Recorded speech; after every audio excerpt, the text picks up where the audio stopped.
وصحبه وأولاده وأزواجه وذريته وأهل بيته وعلى حضرة على سيد سادتنا على كرم الأفضل الصوت شهد قدر الشيطان وقدر الشر الشر الضريحة وقدر أشرك الكتاب وشهد إلى سادة الرشاد الإمام الفاضل والحافظ الراشد الشيخ زين الدين بن عبد العزيز بن زين الدين الفاتحة. أعوذ بالله من الشيطان الرجيم. بسم الله الرحمن الرحيم. الحمد لله رب العالمين الرحمن الرحيم مالك يوم الدين إياك نعبد وإياك نستعين اهدنا الصراط المستقيم صراط الذين أنعمت عليهم غير المغضوب عليهم ولا الضالين آمين. بسم الله والحمد لله والصلاة والسلام على رسول الله سيدنا محمد بن عبد الله وعلى آله وصحبه ومن والاه ولا حول ولا قوة إلا بالله. أما بعد سبحانك لا علم لنا إلا ما علمتنا إنك أنت العليم الحكيم. رب اشرح لي صدري ويسر أمري واحلل عقدة من لساني يفقهوا قولي. Alhamdulillah, sama-sama kita panjatkan syukur kepada Allah Subhanahu wa taala.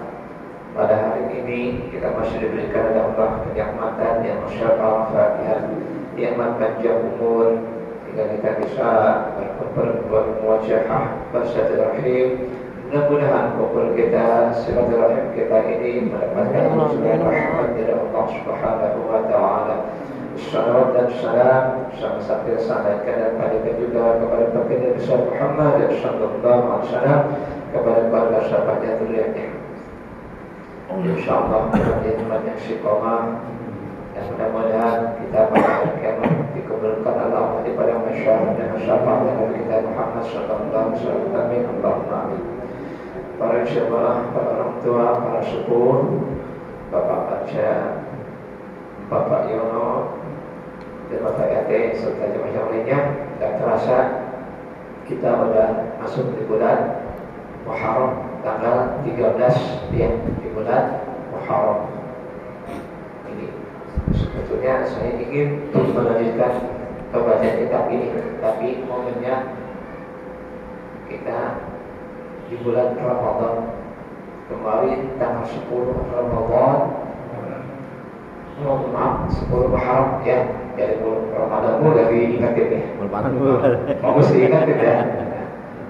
10 Muharram ya, 10 Muharram ini ketika bulan Muharram tanggal 10 itu umat Islam mayoritas menamakan tanggal 10 Muharram itu dengan lebaran anak-anak yatim.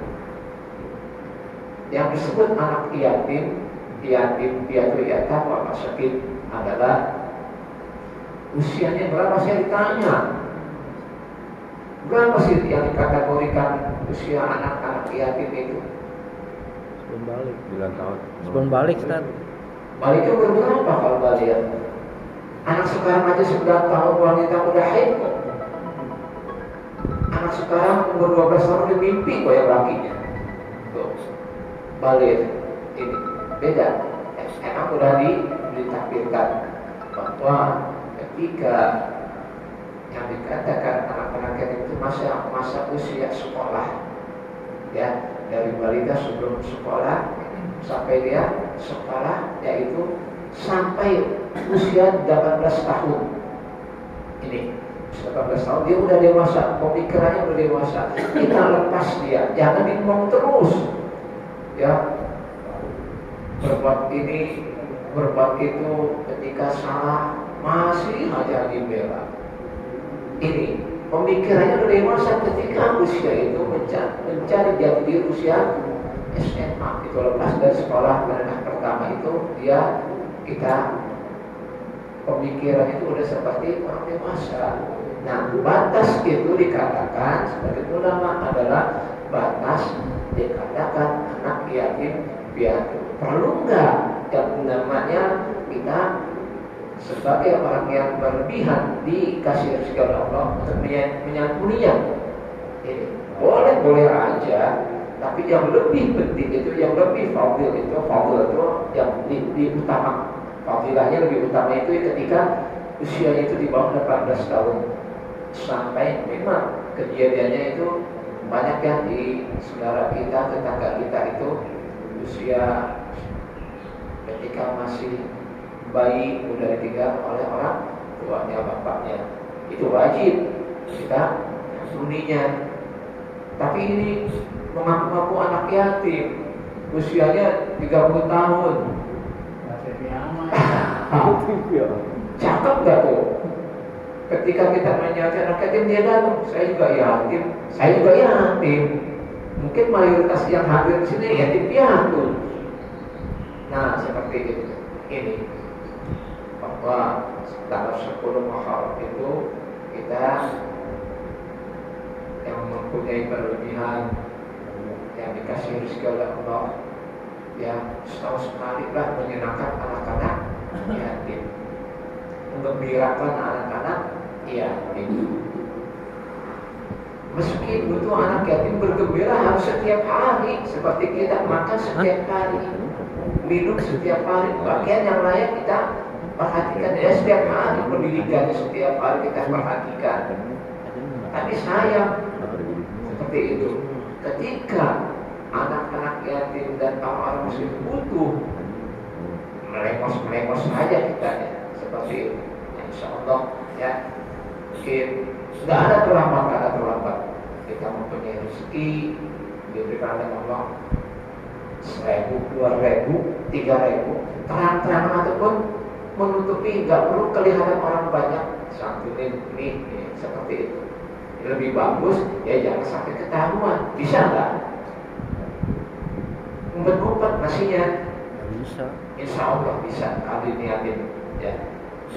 Ini dan juga doanya, doa Asyura 10 Muharram. Jangan dibaca ini doa. Allahumma ya mufarrija kulli karbin wa ya mukhrija dhinnuni yauma Asyura. Ini doa bulan Asyura. Oh di Batu Syarif ada. Baca enggak? Dilihat dia dibaca enggak? Untuk ini Allahumma ya mufarrija kulli karbin wa ya mukhrija dhinnuni yauma Asyura wa ya ghafira dhanbi Dauda yauma Asyura wa ya da'wati Musa wa Haruna yauma Asyura wa ya khaliqa ruhi Muhammadin sallallahu alaihi wasallam yauma Asyura wa akhir umri fi ta'atika wa mahabbataka wa ridhaka ya arhamar rahimin. Sallallahu alaihi wasallam Muhammadin wa ala alihi wa sahbihi ajma'in walhamdulillahi rabbil alamin. Itu doa Asyura. Apa artinya? Kejadian-kejadian apa yang ada di tanggal 10 di bulan Muharram? Pertama, di doa itu ya bahwa Kanjeng Nabi Yunus alaihissalam, Yunus bin Matta ya, dalam sejarahnya beliau ya dilemparkan ke dasar laut oleh nahkoda. Ini penyebabnya apa? Ketika itu Kanjeng Nabi Yunus frustasi, merasa dakwahnya ini di kalangan umatnya nggak diterima, mengajak umat berbuat baik nggak mau umatnya, diajak untuk berbuat baik nggak mau, frustasi. Kalau frustasi di sini apa namanya ya? Ini merasa dakwahnya ini nggak diterima, merasa putus asa, lari dari kampung halamannya tempat dia berdakwah. Saking gak kuat dakwahnya ini ke umatnya ini gak diterima, merasa putus asa, dia lari dari kampung halamannya sampai ke tepi lautan, naik bahtera. naik, singkat cerita naik bahtera. Ketika bahtera itu sampai tengah laut, dihantam ombak, dihantam badai, gonjang ganjing, oleng itu kapal lautnya. Ini nahkodanya ini merasa curiga. Tadinya kapalnya tak apa-apa, tapi ketika ada orang ini naik menjadi gonjang ganjing, nggak berhenti. Ini merasa ada keganjilan terhadap penumpangnya ini nahkoda masuk ke geladak menemui yang namanya penumpangnya. Ini kenapa penyebabnya? Kapal yang kita tumpangi ini menjadi oleng begini. Ternyata nahkodanya ini mungkin dikasih ilham oleh Allah, mengundi nama-nama penumpangnya. Waktu itu kan penumpangnya nggak banyak, belum banyak sekarang manusianya. Si A, si B, si C, namanya ditulis diundi sama nahkodanya. Keluar nama Nuh bin Mata. Wah, Nuh lagi. Nggak cukup sekali undiannya. Diundi lagi, yang keluar Nuh lagi, Nabi Yunus lagi, kemudian diundi lagi, Yunus lagi yang keluar. Oh, ternyata ini penyebabnya nih, yang menyebabkan kapal ini oleng, dihantam ombak, diterpa badai tengah laut. Ternyata yang namanya Yunus harus dilenyapkan, harus keluar dari kapal ini. Nih, diikat, singkat cerita Kanjeng Nabi Yunus, diikat, dilemparin ke dasar laut, tengah laut sampai ke dasar laut. Kira-kira orang diikat, dilemparin ke tengah laut bisa berenang nggak? Jangan orang kodok juga nggak bisa berenang, yang jago berenang. Ini yang bisa tengah laut, Allah utus yang namanya ikan zun. Kalau sekarang namanya udah paus. Manusia dulu ini bentuk tubuhnya lain sama zaman sekarang. Ya, tingginya itu melebihi, mungkin tingkat ini mah kalah tingginya, besarnya kalah yang ini. Ini Kanjeng Nabi Musa sih dalam cerita itu tingginya ada 3 meter atau 7 meter. Fir'aun 10 meter tingginya. Nabi Daud ya menghadapi Goliat, berapa raksasa itu dihadapi oleh Kanjeng Nabi Daud. Ini hanya bersenjataan tepel bisa menghancurkan Goliat itu. Nah, ini tingginya itu bisa melebihi pohon kelapa. Tapi Allah utus ikan Dinuni Yauma Asyura itu ketika dilemparkan ke tengah laut, Allah mengutus yang namanya ikan paus dimakan. Kira-kira mulutnya segede apa nih ikan paus ini? Sampai manusia masuk, yang tingginya lebih dari 2 meter, 3 meter. Ini masuk ke dalam perut ikan paus nih, ya, gelapnya laut, gelapnya malam, gelapnya di dalam ikan paus. 3 kegelapan yang dialami oleh Kanjeng Nabi Yunus alaihissalam. Ini selama di dalam perut ikan paus itu, Kanjeng Nabi Yunus selalu berpikir, nggak tidur di dalam ikan paus itu. Dia duduk berzikir dengan kehendak Allah, kudrat iradat Allah. Dia duduk berzikir. Apa dibaca? La ilaha illa anta subhanaka inni kuntu minadh-dhalimin. Berapa hari? 40 hari. Ada yang mengatakan 41 hari. Nggak tidur. Zikir aja 41 hari. Kita sanggup 41 hari nggak tidur. dulu la ilaha illa anta subhanaka inni kuntu minaz zalimin. Enggak makan. La ilaha illa anta subhanaka inni kuntu. Enggak minum 40 hari. Saya mau nasi dari dalam perut ikan paus. Ini seseorang hamba yang dikehendaki oleh Allah bisa hidup di dasar laut, bisa hidup di dalam ikan paus.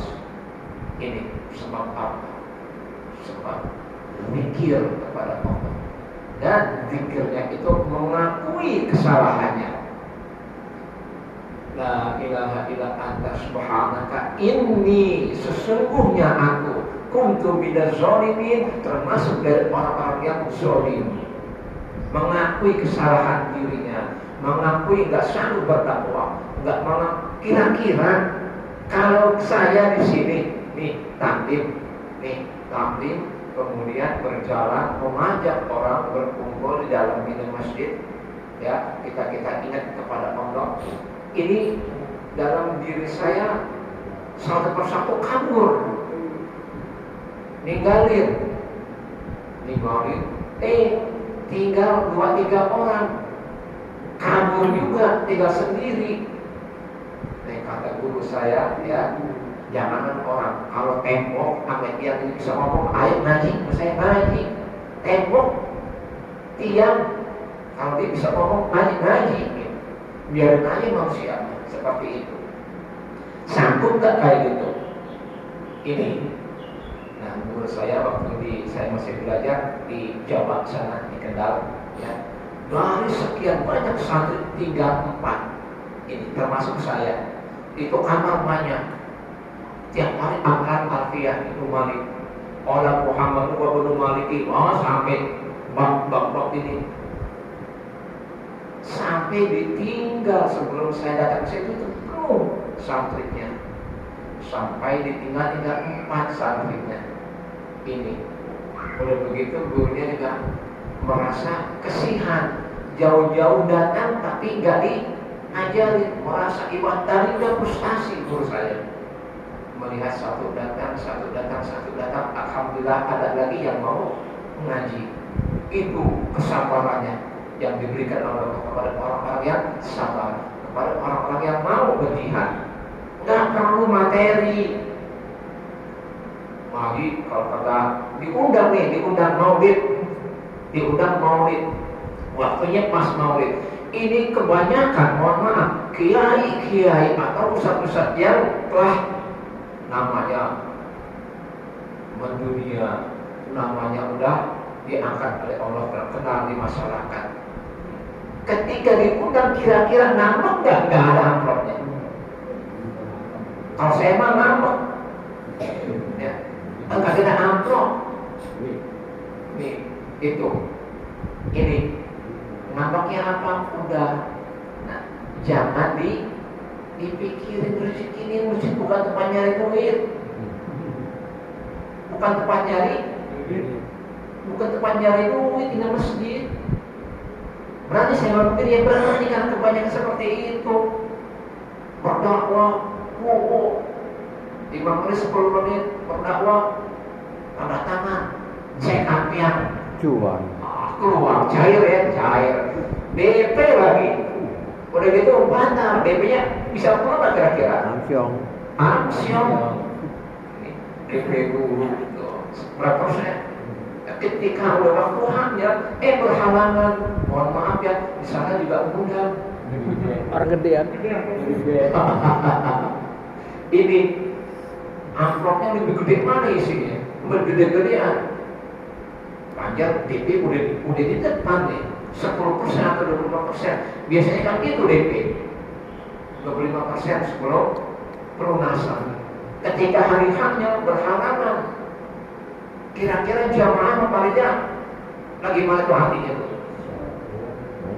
Gedok banget, didoain sebentar. Ini seperti itu. Keberkahannya dicabut oleh Allah, keberkahan ilmunya dicabut. Ini Kanjeng Nabi Yunus sampai mau dicabut kenabiannya oleh Allah. sebab ada sebabnya meninggalkan umat untuk berdakwah. Frustasi. Ini frustasi.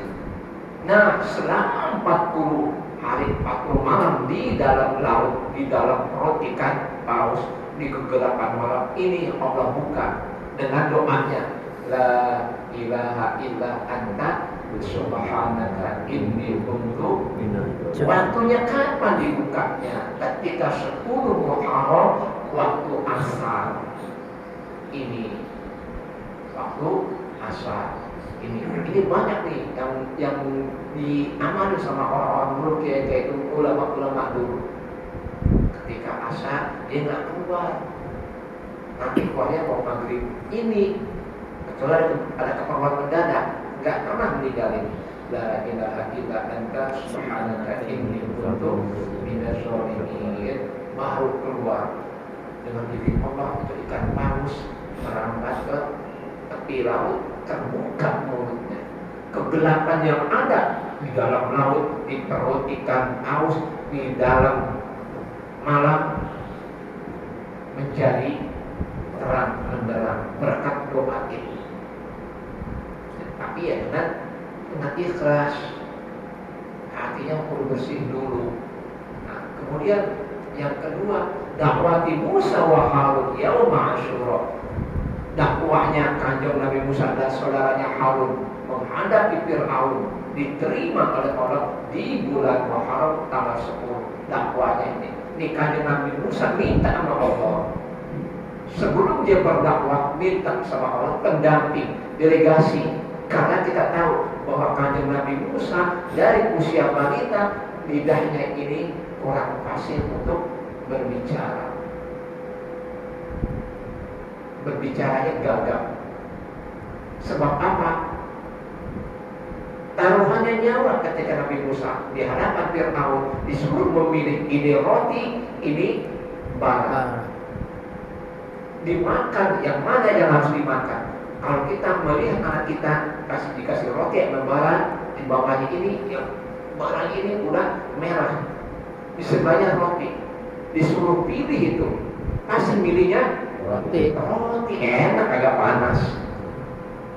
Ketika Kanjeng Nabi Musa mau mengambil roti, Allah mengutus Jibril untuk meninggalkan roti dan mengambil yang namanya bara, dimakan. Kalau Kanjeng Nabi Musa waktu itu memakan roti, habis dia, dibunuh oleh Fir'aun. Sebab apa? Dengan tabir mimpinya dikumpulkan para ahli musuhnya bahwa ada seseorang yang akan menghancurkan dia punya kerajaan.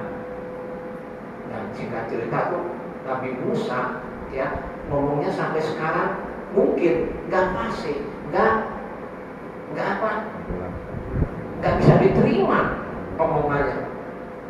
Kayak orang gagap, aku, maka minta sama Allah, minta didampingi sebagai juru bicara, yaitu saudaranya Kanjeng Nabi Harun alaihissalam. Dakwahnya ini Kanjeng Nabi Musa sampai dewasa tetap ngomong seperti itu. Nah, ketika Kanjeng Nabi Musa lidahnya ini ketika berbicara menjadi fasih, dia mohon sama Allah doanya, Rabbi shrah li sadri wa yassir li amri wahlul 'uqdatam min lisani yafqahu. Pada tanggal 10 Muharram ini, makanya ketika seorang mubalik menyampaikan dakwanya ini, dia mengambil doa ini sebelum podium, sebelum memberikan tausiah. Doa ini yang dibaca, Rabbi shrah li sadri, wahai Allah, Rabbi shrah li, bukakanlah dadaku, hatiku, wa yassir li amri, mudahkanlah pekerjaan, wahlul 'uqdatam min lisani, dan fasihkanlah lisanku agar mereka mengerti apa yang aku ucapkan. Ini dia Rabbi shrah li sadri wa yassir li amri wahlul 'uqdatam bil lisani yafqahu qawli. Ini Kanjeng Nabi Musa. Kemudian Kanjeng Nabi Daud, doanya wa yaghfiru dzambi Dauda yauma Asyura, dan doa dosanya Kanjeng Nabi Daud ini diterima oleh Allah pada tanggal 10 di bulan Muharram. Sebabnya apa? Kanjeng Nabi Daud alaihissalam sampai dosanya ini punya dosa. Kita tahu dalam sejarah Kanjeng Nabi Daud itu mempunyai istri 99, punya istri boga pemajikan 80, punya bini 99, boga bojo somo-somo. Ini sanggup kita punya istri 99, keliling setiap malam. Ini boro-boro 99, yang satu aja pusing, apalagi dua. Ini tapi dalam Al-Quran kalau memang bisa sampai 4, tapi itu untuk orang zaman dulu. Untuk siapa yang diberlakukannya? Untuk para mujahidin. Ketika berperang, beliau banyak yang gugur di medan perang. Istrinya menjadi, anaknya menjadi yang hidup. Kata Rasulullah, boleh menikahkan istrinya yang paling berjuang ini. Kita mau enggak? Rokau. Haus.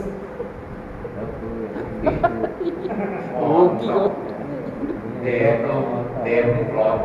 Yang dicari itu nafsu. Beda. Bawaannya kagak adil apa enggak, seperti itu. Ini berlaku untuk lebih dari satu. Itu Rasulullah melihat sahabat-sahabat pada gugur yang mempunyai istri, istrinya menjadi, anaknya menjadi, itu dianjurkan oleh Rasulullah. Daripada anak ini terlantar, istrinya nggak ada yang bisa mendapatkan, ini Rasulullah mengambil kebijakan, boleh mempersunting janda-janda dari pejuang. Seperti itu berlaku untuk para mujahidin. Ini kita udah perang kagak, nafsu doang yang digedein. Ini maka dari itu, ini Nabi Daud mempunyai istri 99. Boleh waktu itu belum ada hukum yang melarang seseorang memiliki lebih dari satu istri. Ini singkat cerita, ada dari kaum yang mempunyai anak gadis cantik, ya, Allah mengirim malaikat, ya, menyamar sebagai pengembala. Pengembala ini mempunyai kambing, masuk ke halaman orang mengambil yang namanya rumputnya. Yang satu marah, yang satu lagi nggak terima, yang satu lagi karena dia mengembala kambing masuk ke halaman orang karena butuh makan. Kambingnya itu masuk ke halaman orang memakan rumput tetangganya. Yang punya rumput ini marah, lapor kepada Nabi Daud. Sebab waktu itu Nabi Daud menjadi kepala negara atau raja. Raja harus bijaksana, harus adil, ngadu bahwa tetangga ini kambingnya masuk, minta keadilan. Bagaimana? Dia harus, pengadilannya harus adil seadil-adilnya. Nah, singkat cerita, mungkin Kanjeng Nabi Daud ini ditegur oleh Allah bahwa yang menyamar sebagai pembela adalah malaikat. Malaikat ini minta keadilan. Kalau diambil kambingnya ini oleh Nabi Daud, dia mendapatkan apa? Mau bagaimana lagi? Kambingnya diambil untuk menebus karena nggak terima. Rumputnya ini diambil oleh kambing yang si pengembala tanpa izin. Nah, ambil kambingnya untuk dia. Nah, kemudian Allah menegur Kanjeng Nabi Daud. Ini nangis Kanjeng Nabi Daud. Karena ternyata di situ ada seorang gadis yang cantik, dan Kanjeng Nabi Daud terpikat, ingin memiliki, nggak dikasih oleh yang punya orang tua ini, sampai nangis. Menjadi perdebatan karena ingin memiliki, pengen disempurnakan istrinya menjadi 100. Ini ditegur oleh Allah, nangis. Nangisnya doanya ini Zambi Daud yauma Asyura. Wa fi Zambi Daud, diampuni dosa Nabi Daud yaitu pada tanggal 10 di bulan Muharram. Banyak kisah-kisah termasuk Nabi Musa, Sulaiman, Nabi Musa, Nabi Ibrahim, kanjeng Nabi Muhammad sallallahu alaihi wasallam. Wa yakhliqahu Muhammad sallallahu alaihi wasallam yaum Asyura. Ruhnya kanjeng Nabi Muhammad diciptakan oleh Allah pada tanggal 10 di bulan Muhammad. Manusianya belum ada, bentuk wujudnya belum ada, tetapi rohnya sudah diciptakan oleh Allah pada tanggal 10 di bulan Muharram ini. Makanya ta'atil umri fi ta'atika ya Allah, panjangkan umurku dalam taat kepadamu ya Allah. Itu di akhir doanya. Ini jarang sekali dibaca doanya. Mudah-mudahan insyaallah tahun yang akan datang mungkin saya bisa dikasih umur panjang oleh Allah. Saya catat itu doa, kita baca-baca barang bacanya. Nanti di tanggal 10 di bulan Muharram insyaallah. Amin. Amin. Mudah-mudahan ya ada manfaatnya. Assalamualaikum warahmatullahi wabarakatuh. Waalaikumsalam warahmatullahi wabarakatuh.